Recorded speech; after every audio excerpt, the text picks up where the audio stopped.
Welcome to the Deep Dive. We're here to cut through the noise, get straight to the insights you need. Have you ever wondered about the citizenship status of a child born outside their parents' home country? It's a complex puzzle, isn't it? Especially for families with roots in India. Figuring out these rules can feel like a real challenge. So today we're taking a deep dive into the specifics. Indian citizenship for children born outside India. Our mission really is to untangle these intricacies, pull out the most important details, and hopefully deliver those aha moments, make you feel well informed. Absolutely. And what's fascinating here, I think, is just how many factors actually come into play. Like you said, it's really far from a one-size-fits-all situation. Understanding the specific details can genuinely make all the difference for families trying to navigate this. Our discussion today will primarily explore the complexities laid out in the Indian Citizenship Act of 1955. That's really the foundation for all of this. Okay, let's unpack this then. Here's something that might surprise you listening. Indian citizenship for children born abroad isn't fixed. It's like a moving target, fundamentally shaped by their birth year. Understanding when a child was born could be the single most important factor. It's quite something how much these rules have evolved. Exactly. The journey of Indian citizenship for these children is genuinely defined by distinct historical periods. Each has its own set of rules. Think of it like different eras, each with its own logic. So for children born before December 3rd, 2004, things were, remarkably straightforward. Citizenship was pretty much automatic if either parent was an Indian citizen when the child was born. It was a period of, let's say, greater leniency, maybe reflecting different priorities back then. The focus was purely on that parental link. Right. So if a child was born in, say, 2000, and their mother was Indian, even if the father wasn't, boom, Indian citizen. That feels almost unbelievably simple compared to now. What drove such a big shift? Why tighten things up so much over time? It was, relatively speaking, quite simple, yes. But then things changed considerably for children born between December 3, 2004 and December 9, 2015. During this decade or so, one parent still needed to be an Indian citizen, yes, but a crucial new step was introduced. The child's birth had to be registered with the Indian Consulate, and within 1 year. This wasn't just a suggestion, it became mandatory, a requirement for citizenship by descent. This change, it marked a move towards more administrative oversight, probably aimed at formalizing the recognition, making it official. It also subtly shifted some responsibility onto the parents to actively declare that connection to India. These aren't just small tweaks, they reflect India's evolving view of its diaspora, global migration, pushing for a more deliberate link. That's a significant shift, wow. Going from automatic to needing an active step.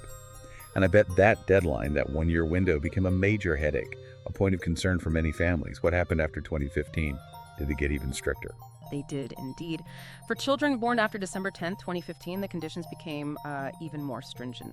Now, the law requires that both parents must be Indian citizens, or if only one parent is an Indian citizen, the other parent must not be unlawfully residing in India. So they need valid legal status there, not overstaying a visa or anything like that. This kind of closes a potential loophole, ensures a clearer connection through both parents, or at least one Indian parent where the other is legally present, and crucially, that 1-year birth registration with the consulate. Still mandatory.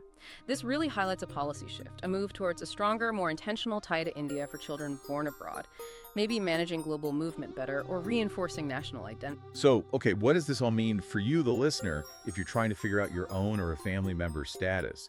These dates are just absolutely critical. It really shows how policy evolves, doesn't it? Responding to global changes, it's not just about who your parents are, but when you were born and what steps were taken. That 1-year registration deadline, particularly after 2004, that's a huge turning point. So let's get into that. What does that process actually involve? What do families need to do? Right. The registration process itself is fairly standard, but sticking to that deadline is paramount. To get Indian citizenship for a child born abroad under these rules, parents have to register the birth at the nearest Indian consulate within 1 year.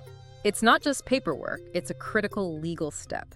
For the process, you'll generally need a specific set of documents. Things like the child's original birth certificate, clear passport copies of both parents, and of course, solid proof of Indian citizenship for the Indian parent or parents. Usually their Indian passport works for that. Plus, there are specific affidavits and declarations you need to submit, forms confirming details about the birth and parents. Okay, that sounds like quite a bit together within just 1 year, especially for new parents, right? You can almost picture it. Sleep deprived, maybe just moved countries, and this really important deadline is ticking away. It's easy to see how someone might miss that. So what happens if that crucial one-year window is missed? Is that it? Does it automatically disqualify the child? That's a really important question, and the answer is a bit nuanced. Failing to register within that year doesn't automatically disqualify the child, which is probably a relief to hear for some. However, the situation does become significantly more complex, much more complex, and getting approval becomes, well, far more uncertain. In those cases, parents have to seek special permission from the Indian government to register the birth late. This means another application process, often needing a detailed explanation for why it was late, maybe supporting documents. The challenge is there's simply no guarantee of success. Each case is looked at individually. The outcome is really up to the authorities. It turns what could have been pretty straightforward into, let's say, a more adventurous bureaucratic journey. It just underscores how important timely action is. Yeah, that critical message is undeniable, isn't it? Those timelines aren't just suggestions, they are absolutely essential. Missing them can truly complicate everything, turn a clear path into something complex and, well, uncertain. But okay, what if, for various reasons, maybe the deadline was missed and late registration isn't approved, or perhaps the parents themselves hold foreign citizenship? Is there another way, another path for maintaining that strong connection to India? Absolutely. Yes, there is. For children who aren't eligible for full Indian citizenship through the standard descent rules, perhaps because a registration window was missed, like you said, or maybe because one or both parents have foreign citizenship, there's an important alternative: applying for Overseas Citizenship of India, OCI. It's really designed to cater to this exact situation. It provides a pretty comprehensive solution for those who want to keep that strong, recognized link to India without necessarily holding full citizenship. OCI. Okay, so it's like a special status then. For people of Indian origin who are citizens of other countries. Yeah. A way to bridge that gap. Precisely. That's a good way to put it. OCI came about under the Citizenship Amendment Act of 2003. And it serves as this unique sort of quasi-dual citizenship option, which is quite significant because India generally prohibits full dual nationality.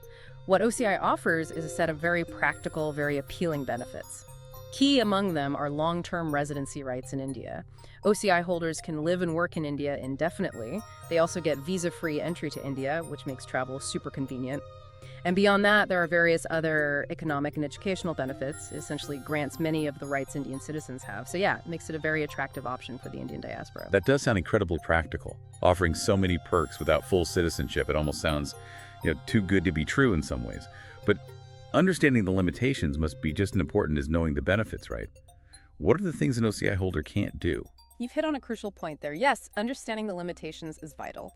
While OCI gives you a lot, it's crucial to know where the boundaries are. For instance, OCI holders cannot vote in Indian elections. That's a fundamental right only for full citizens.